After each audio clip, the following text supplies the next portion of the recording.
Hey guys, welcome back.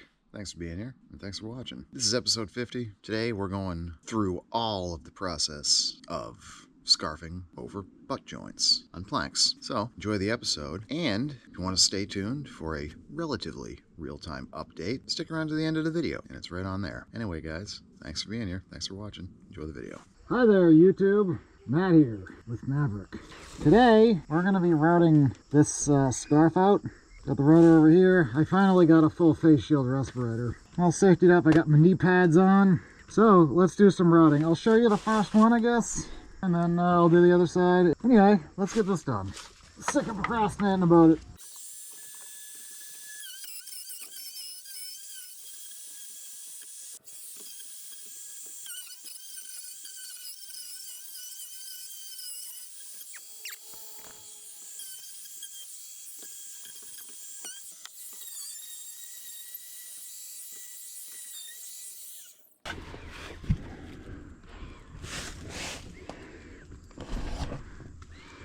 Alright, so we got the routing done to the extent that I want to get routing done. And we have a bit of a overhang here. I guess I did a little bit of a miscalculation on where the end of the scarf was. So I got a big 1.5 inch chisel and a wooden mallet. So let's just chip that out of there. Yeah, and then we'll get a measurement on this, and we'll go get a measurement on the other one, and we'll figure out what stock we want to use. I want to get a depth on this, see if we can use some of the pitch pine instead of the Home Depot lumber.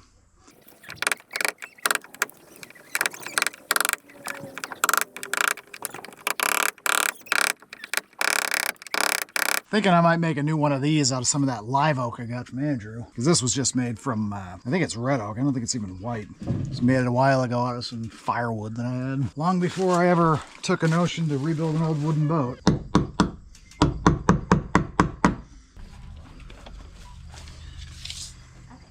I'll cut a piece, say 14.5 inches. Yeah, and so it only goes about 3/4 of an inch. So we can use some of that pitch pine. Don't have to use that stupid Home Depot lumber. Sweet. That's good enough. I'll fit the piece that goes in there. Let's go look at the other side, shall we? And then we'll go look at some planking stock over in the lumber pile. We need a piece that's 6 inches. All right, you see how neat that other one is? We didn't even pierce through it. And how messy this is.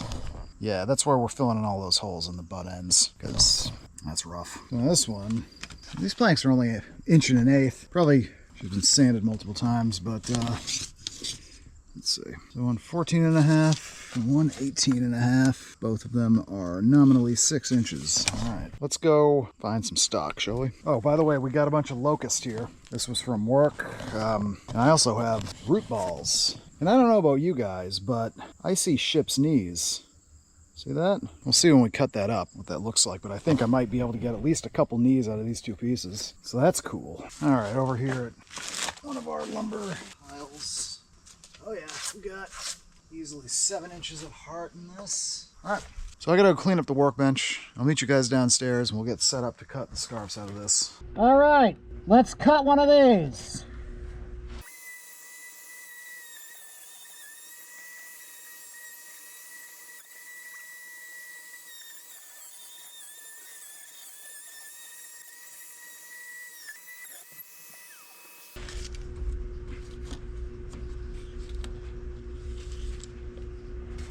I could probably stand to go a little bit further on that. So much easier when you have a flat board that you can screw down to a workbench instead of being all like, freaking up like that.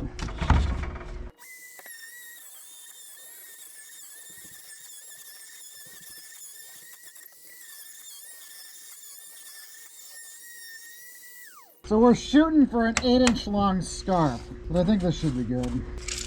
Because I don't have, yeah, I'm out of depth for that plunge. So yeah, it looks like the best we can hope for is about 7 1/4. Good enough, man. Anyway, I'm gonna finish up the rest of these and I'll catch you guys later. All right, we've got one done. Man, look at the grain pattern on that freaking pitch pine heartwood. All those splotches of red. Oh, like a starburst pattern. That's really cool looking wood. Nice. All right, so let's take this. Let's go up to the boat. Okay.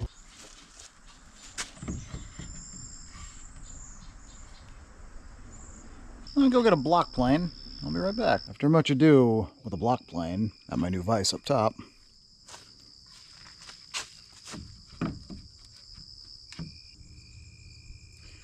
that one.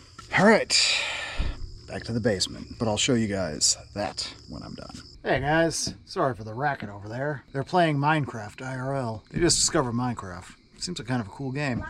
Helps them pass the time. Anyway, it's Friday night. It's not gonna rain all weekend. Have a nice weekend, nice and cool, perfect for boat work. So I'm here tonight in front of one of the scarves we cut with the scarf piece. This had some insect damage. I mean, it was laying in the woods on the ground for a year and a half or more. It's to be expected, but we filled it in with some of that West 501 stuff that my neighbor gave me.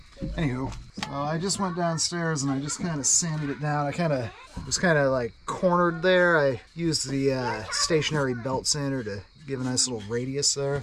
Yeah, I think that looks pretty good. So now that we've determined that's good, got a couple oak battens drilled in countersunk holes in various places. And I got a box of number 6x1 inch drywall screws and an impact. We're going to use the battens to secure the scarf, and then we're going to go inside the hull and we're going to drill for the securement screws. 1, 2, 3, 4, something like that, coming in from the inside and screwing into the scarf block engraving piece. What is this called? So I know this whole thing is a scarf joint, and I cut this as a scarf. Is this a scarf? Is it a scarf block? Is it a graven piece? What is the word? What is the proper term for this piece? Because I don't know. I've been using a few different terms for it. Doesn't really matter. You get the point. When we do the epoxy, I think I might use the battens. And this will be good too because I can fine tune where this sits in there. I can tap back and forth. They're not so tight as to completely inhibit movement on this. Be able to finely adjust it underneath those battens. And then I can mark out where the battens sit on this, so I know exactly where it's going to go back in when we apply the epoxy. I'm just going to get one of these started. And we're starting on the bottom. I don't know how to turn it on. We're not going to cinch that all the way down. And we'll take the other one.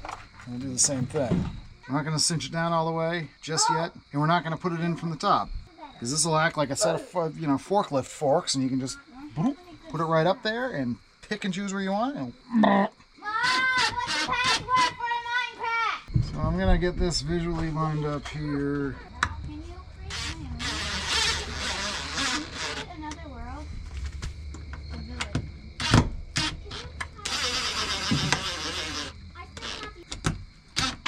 Oh, those are add-ons.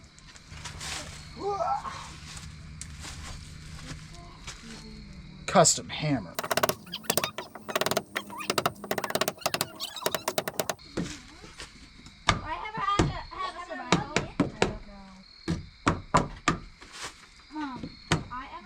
All right. My little light. It's only like 6 something, I think. Days are getting shorter. Weather's getting cooler. You know, the only thing I don't like about fall is the days getting shorter. Otherwise, I love fall. Taurus sleeve. Guess it'd be nice and quiet out here again. Anyway, nice gap. Nice gap. Yeah. Okay. All right. And as you can see, we did the same thing over here. This one being so much bigger, required significantly more fitting than the one on the opposite side. And also, this plank was a good 1/4 inch narrower than that one. So that took more fitting. The other one, we just cut everything and I just ran it over the belt sander and beveled or radius that inside corner. All right, guys, I'm not done for tonight. I forgot to come inside the boat and show you what these look like. All right, there's this one. All right, so you can see this area, very blown out, very much less than ideal. I don't know. Just blob a bunch of epoxy in there? What could possibly go wrong? Or I could do the right thing and cut some sort of piece of wood to go in there. I don't know. We'll see. Anyway, this one is much more organized. You can see a new wood right there. Since this is much smaller and it's going to have fasteners coming through to the frames there, kind of more on the outside of the angle of the scarf, I think we'll just do 2 and 2, like on the lozenges there. Yeah, this one I can bring further out, but yeah, I think that's what I'll do. Because this is awful thin and high proportion of that is epoxy, so I don't want to try to fasten that to anything with a metal screw. It'll just crack and shatter. So yeah, we'll just do 2 and 2, and then 2 screws and 2 screws, and call it a good old hunky-dory something. And then that one, this here is the midsection of the scarf. You can see the parting line there where the router came up. So that's the middle of it there, so we can figure it out. Anyway, 7 o'clock at night. I've battened down me butt scarves. Alright guys, I feel uniquely motivated to do stuff on the boat tonight. So, yeah, we'll get this countersunk. I'll do this one on camera, and then I'll do the other one off camera. There's a lot of drill bits sticking down into the chuck, but that's not a bad thing. All right, let's do it right on the lozenges. So that nice tail on there might actually be to our benefit. Nice.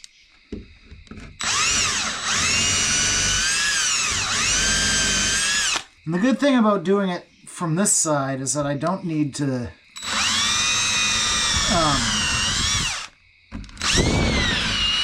I'm not even going to have to make bungs for these. I can just slather epoxy over them and be done with it. So these guys are a little bit... Oh yeah, that worked fine. All right, nice. Yeah, so I'm going to do the other side, and that's all I'm doing for tonight, and I will catch you guys tomorrow. Hey guys, it's next morning, Saturday morning. Nice, cool Saturday morning. I like it. We're back on the boat. So, this one's pretty much all set. I just kind of want to take the seams a little bit just so it doesn't completely get in there and make it difficult to get epoxy out of the seams. We don't really want that. All right, so I've got this piece of plastic here. This was just like a display window for some packaging of something. So this is exactly the right size here, and so what I'm going to do is I'm going to kind of thread this in from over here, and we're just going to kind of bridge over this, and then I can tape that off with masking tape.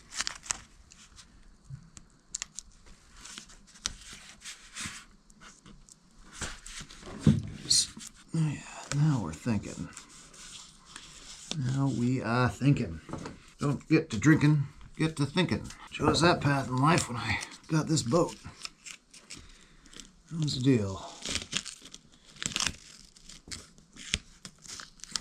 Want this thing? Get off the damn sauce. And I did. Never looked back. Never proclaimed that I knew what I'm doing. So much of this is just getting a general idea and just learning through trial and error. There's a good reason why I didn't film the process for doing the first set of these, because I really had no idea what I was doing. And I still don't, but I have a better idea now.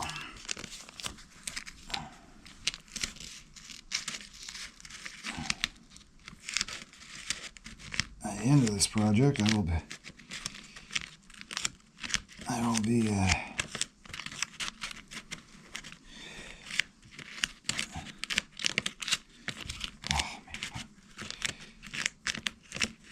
there it goes. Yeah. There we go. So now it's very tight against this frame, which is a good thing. However, it makes this a little bit wonky. And of course, things sticking to my fingers as I'm trying to do this. Because no, that sanding, this did not work. Stupid epoxy built up there. The sanding wad again. Ugh.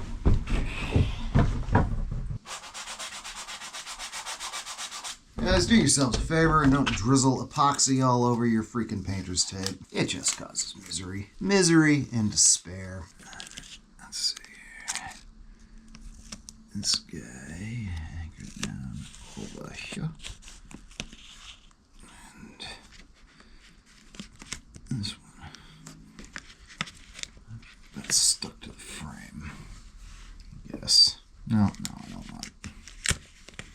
No. I don't want that stuck all the way to the frame. I'm trying to avoid getting any of this stuff stuck to the actual scarf block, but it may be somewhat unavoidable.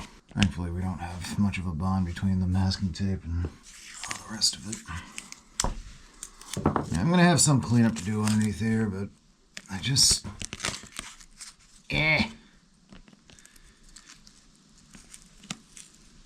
just want to... Yeah. I think that's probably the best we're gonna get. So, yeah, I'm gonna do something with the other side, and I'll catch you when I catch you. I don't know what the schedule is for today, but whatever it is, I'll see you then. All right, guys. Before I tape up this starboard side one, we got a lot of epoxy that's very proud, and it's not gonna be able to tape up to get a good seal on tape and do anything real right with that. So I'm gonna take this here newfangled Harbor Freight angle grinder. Seems nice. 8 amp, 11,000 RPMs. It was only like 40 bucks. And then for an extra 10 bucks, I got a 2-year warranty. So if I burn this thing out, which I probably freaking will in 2 years, bring it back and get a brand new one for free. Well, for 10 bucks, but I like very nice. It was either that or I wanted one of the ones we use at work, the variable speed SJS Makita ones, but those are like 200 bucks. Hard now. Anyhow. Harbor Freight's finest. And the Makita ones are probably still made in China anyway.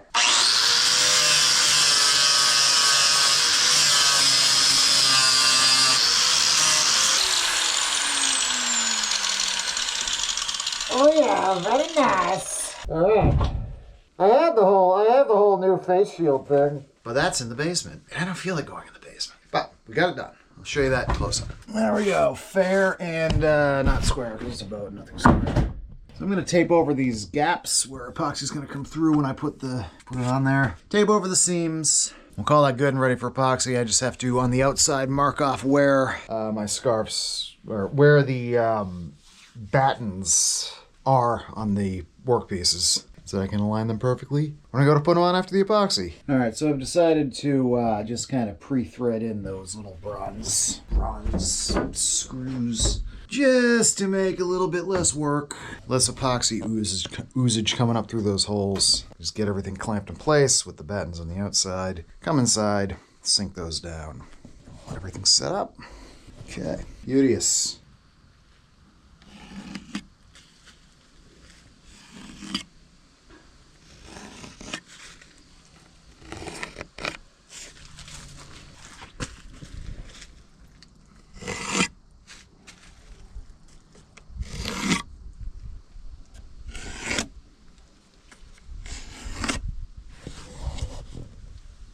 Alright guys, let's get started. It's about 10 a.m. and it's nice and cool right now, so the epoxy's not going to try to blow up on us or anything. It's mid-September, and yeah, let's get this going. Actually, before I mix this up, I'm going to get the scarves out of there so I can pre-treat them with unthickened.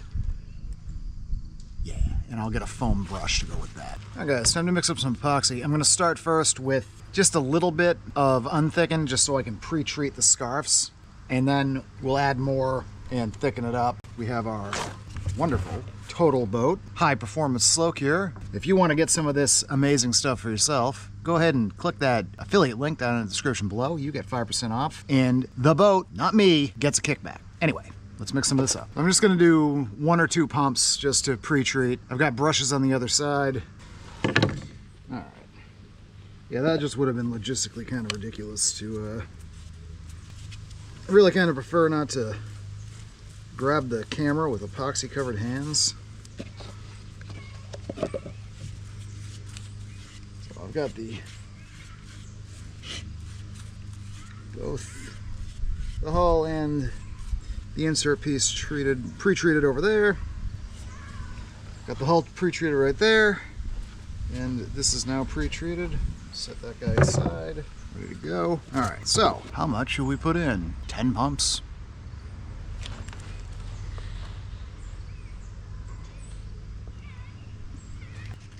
All right, so I've got perlite and silica.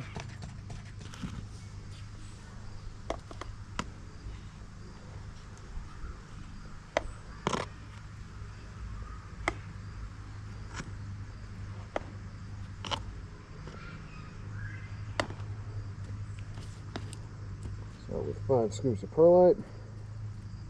I kind of like the perlite. It's way less clumpy than the silica is. Like silica, you get big old clumps like that.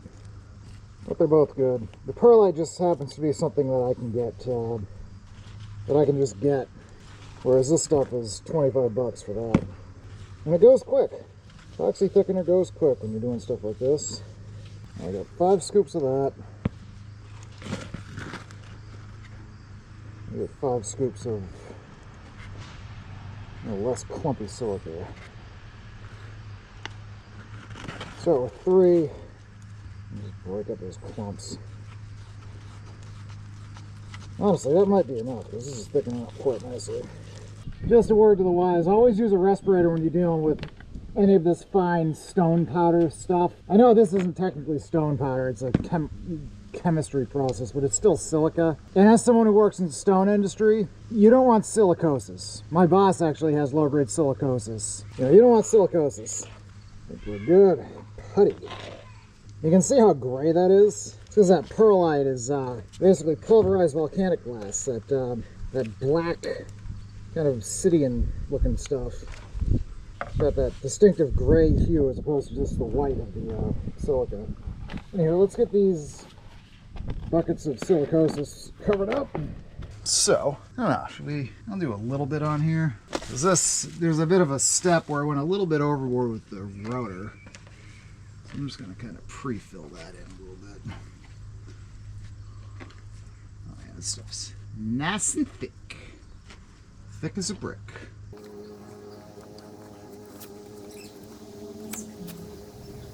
Love that the weather's cooling off. The cooler the weather, the less likelihood of smoking epoxy. It's like frosting a nice chemical cake.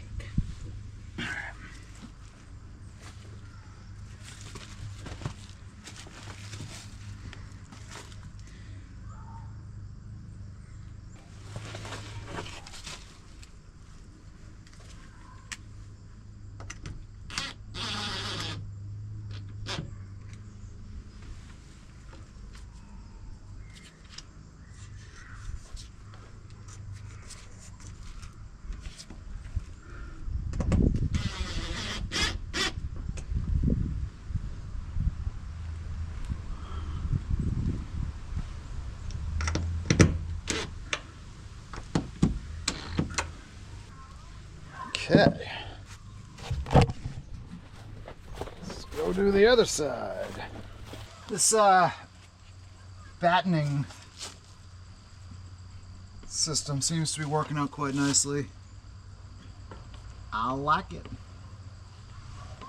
See how this plastic sheet business goes.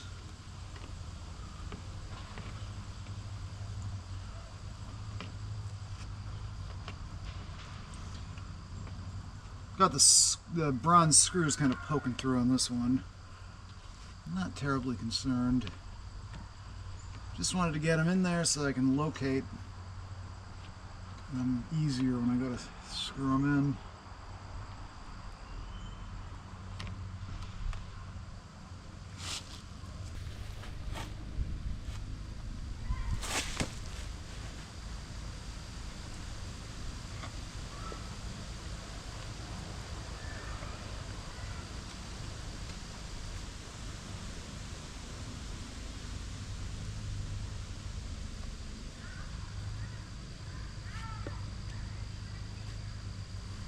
I was worried I wouldn't really have enough for this side, but looks like I made just enough. Fill up the middle here, just because I have epoxy. And that interior area is going to need to be filled anyway.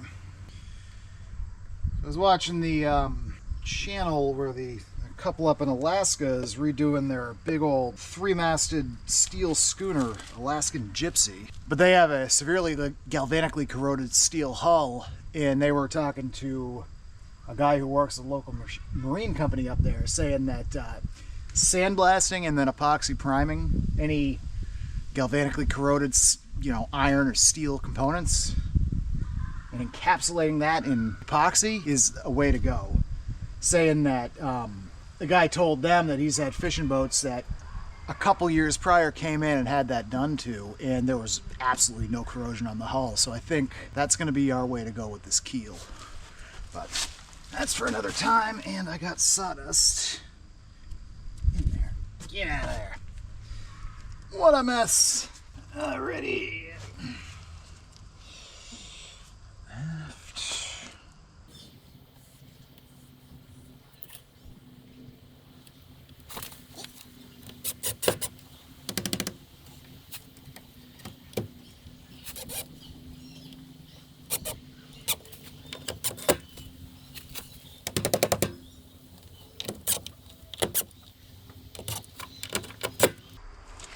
Okay.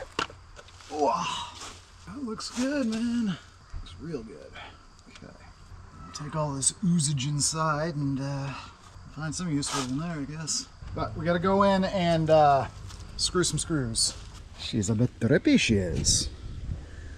Oh yeah. That'll do. I'm gonna get our batten glued to this, but thankfully, I have plenty of strips of oak. It's almost like I'm rebuilding a wooden boat. All right, see ya, I guess, when these are dry. All right, so it's the next day. We're on the starboard side of the boat, and we're gonna take these battens off. Or at least attempt to.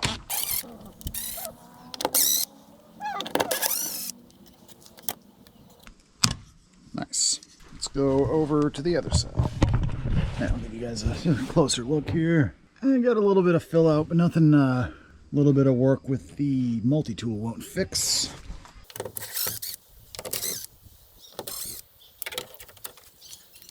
Look at that, nice bend.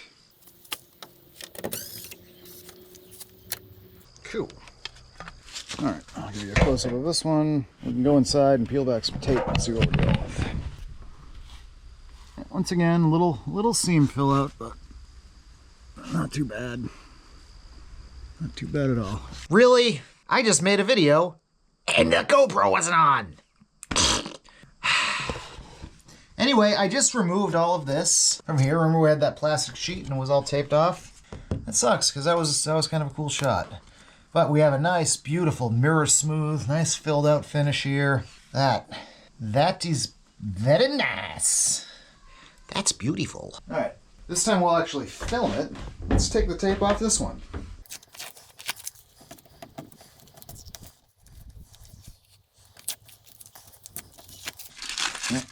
Cool. Got all the areas that had gaps coming through, nice and filled out. That's very nice. We'll do a little fairing coat, a little bit. I'm gonna just epoxy over these screws because they're never gonna be coming out. Get that cleaned up a little bit. So that is 2 successful scarf joints. I will show you guys whenever I get to it using the multi-tool to clean out the seams. But until then, that is it for the scarfing of butts. Let's What? Huh? What'd you say that? Oh, the camera I was talking about.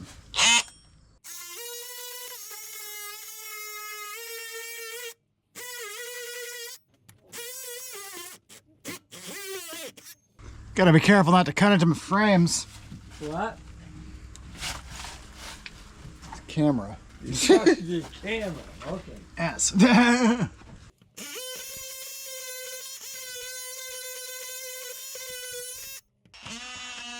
Alright, that's as far as I'm going with this for now. Till after I get the screws in on the frames and we can suck this whole thing in. I'm gonna go do the other side. Catch you later. Alright, last step. Let's drill out for the screws. Always keep a thing of water on hand to cool your bits.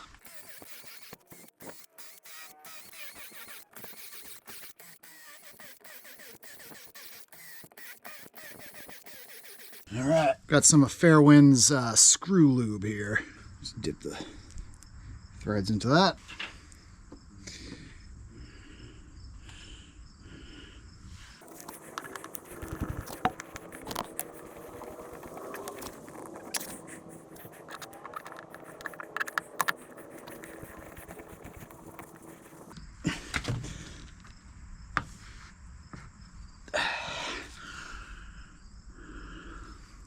Nice.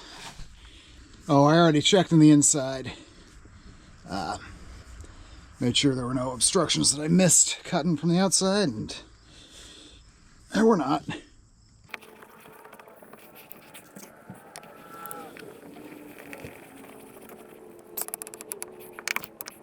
All right, that about does it for this segment on doing the butt scarves.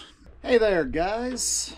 How's it going? Long time no see. Matt here with Saving Maverick. You know, it's Saturday, October 18th. So I just wanted to give you guys a quick little update on where I'm at with all of this. The last video, you saw me go get some lumber from Andrew down in Connecticut, and that was greatly appreciated. It's looking like the remainder of his supply, he's, I think, going to be donating that to a more local builder. So it left me in a situation where I needed to come up with some money. And the Patreon thing, I've got one guy who contributes regularly, and that's not enough to fund this project. So I went looking, and my previous job, I had a 401k, and it was just sitting there idle. In fact, they were charging me like $15 a month to have that idle account open. So I said, screw it. I'm going to be 37 this year. And as well, I have a mostly older audience, as you guys all know. Time doesn't wait for anyone, and every year that goes by goes quicker than the last. I tell you, like we're going on 2 years with this boat, and it's just screamed by. And God, my kids are growing up. My oldest she's really starting to grow up. I mean, she's 9, but kind of an early bloomer, kind of always has been. So it's like, I got to sit here and weigh my options here, because before I know it, I'm going to be an old derelict. And if this boat is still an old derelict by the time I am as well, I ain't ever going to get this project done. So I said, screw it, I'll cash that out. And so that's enabled me to do a lot of stuff that I wanted. For instance, got this nice bandsaw here. This is a Reliant DD90 bandsaw. This is 30 years old, built in March of 1995. It's a 14-inch, 1 horsepower bandsaw. Takes 93.5-inch blades. I can do metal cutting, I can do wood cutting. Primarily, I'm going to be doing wood cutting. So this saw, I got it for $75. It was right down the street from my house, literally right across town. Dude was cleaning out a house that his parents were selling, and it was in the garage, and it needed to go. And it was missing parts, didn't have a belt, needed some cleanup. The table was a bit rusty. Did a little resurfacing of that. You don't have to get these high polish. This is all cast iron, by the way. This thing's stout. It took some doing to get this thing down the bulkhead here, man. That said, this saw, if this was brand new today and I was buying it brand new today, well, Grizzly Industrial has an example that's incredibly similar to this, just a little bit more modernized, and I think it's on sale right now for about $850, and then there's $200 freight to get it from their warehouse to here, so you're over $1,000 even when the thing's on sale. I'm in this for under $200. It's a good deal. Even though I got money, I'm not spending frivolously because the boat needs it. And on that note, I got in contact with Jack McAuliffe up in Maine. He actually used to live on Cape Cod. He worked at a boatyard in Chatham, and I guess his backstory is that, he found that there was not much timber supply for proper marine timber, like Atlantic white cedar and white oak. Yeah, he ended up going up to Maine and starting a sawmill company, and he supplies lumber to the marine trade at very reasonable prices. It's just that always before this, it wasn't worth my while to go up there because I'd just be buying one board at a time because I was broke. But now I'm going to be getting about $4,000 worth of marine lumber from Jack. And the order's already in, the deposit's in place. Apparently he's got some of it already milled up, which is great. So I'm looking forward to that getting rolling. In the meantime, we're waiting on parts for the bandsaw so that I can cut some lozenges. I got this white cedar plank. I got a couple random other planks that we'll just use it up for the lozenges, and then once we get the cedar in stock, we'll just start using that for all of our scarves and all of our lozenges. And I'm getting plenty of it so I can replace all the topside planking. I don't need to use 2x10s or any of that nonsense. Yeah, so things are going good. So that said, we've got this influx of cash and it's great, but it's a finite thing, right?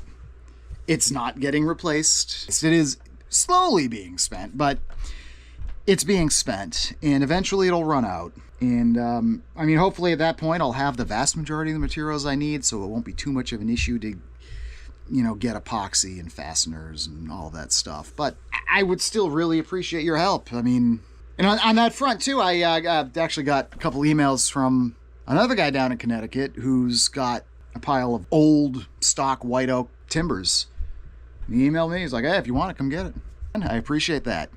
So, and on that note, if you guys are in the New England area you know, within about 200 miles of Cape Cod, and maybe you have some old white oak or cedar or locust or some sort of lumber like that laying around in a shed in your backyard, and it's been there for years and you don't have a use for it. Well, if you're watching this, I am accepting donations for that. If you guys want to support the channel that way and just donate material, that's great too, man. Anyway, so I will show you one more tool that I got. Nice DeWalt XR brushless jigsaw. Not bad. That's a nice tool. So between this and that, I mean, all of my curved cuts and everything are going to be squared the hell away. So right now, where it stands in the project is the next set of frames forward have been fabricated, have been finished. Their corresponding floor timber is all set, ready to go. And all I have to do now is make lozenges. But yeah, that's where I'm at, guys. If you guys want to contribute monetarily, Patreon links down below. If you need epoxy or marine paints or anything else, their epoxy is good for other stuff than marine applications too. It's just good epoxy, so if you need to glue anything together, Total Boat has you covered. They have like deep pour artist epoxies. They've got all kinds of stuff, man. Great products at a great price. It's cheaper than West. And with my 5% discount through the link in the description, you save some money. And this project gets a little kickback. So come on, click that link. None of you have before. Go, click it, check it out, buy something. You'll save money. Everyone needs some good epoxy, right? Right. Okay. Yeah, so with that, thanks for watching. Thanks for being here. If you're not already subscribed, smash that subscribe button down below. It costs you nothing. Like the video, leave a comment down below, and share it around to your friends and family. Anyone you know who might like this content, share it out. The more subscribers I have, the more boosted in the algorithm, the more ad revenue I get, so the more income, the more disposable income that can flow into the boat project comes in. Pump those numbers, baby! Let's pump those freaking numbers! All right. Anyway, guys, thanks for watching. I'll catch you on the next one.